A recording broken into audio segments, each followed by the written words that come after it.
It's finally time for Piers Morgan to get educated. Get educated by Douglas Murray. Last night they had on Piers Morgan's show, they had this segment where, because Douglas Murray is now gone to Israel, and I'm actually going to be joining him, hopefully in a couple of weeks, and we're going to obviously do things together as well on this channel. But Douglas was on Piers Morgan's show, and Piers Morgan, let's just say in a very naive manner, because I'm trying to be diplomatic here, considering Piers Morgan's already blocked me on Twitter.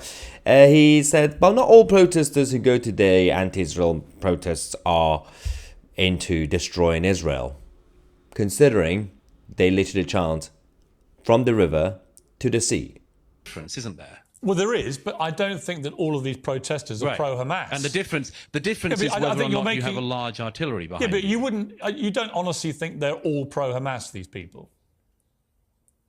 Well, I think that anyone who, for instance, chants things like "from the river to the sea" is in fact yes, but they're not all doing that, or is criminally ignorant. Oh well, they are. I mean, there's masses of videos of them marching past Westminster Abbey last week, saying exactly that. Yeah, but they're not all doing it. Marching past the statue of Winston Churchill last week. I've watched the videos, and there are lots of people chanting, and some who aren't. Okay, well, here's a challenge.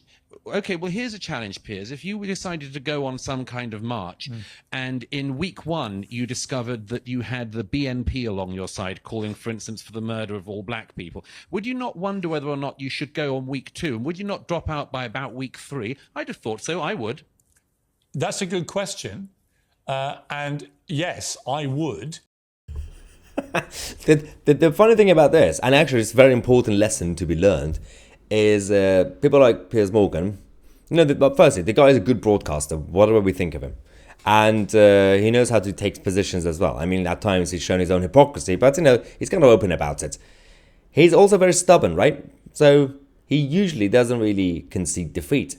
But Douglas Murray was very, eloquent, but also very kind of robust with his arguments. And he came up with a perfect example to kind of show not just Piers Morgan, it's not really about Piers Morgan, it's about all the others who think that way. That, I've just been going to these so-called pro-Palestine peaceful marches, and some genuinely believe that, no, we're just there to promote peace, that's all we want.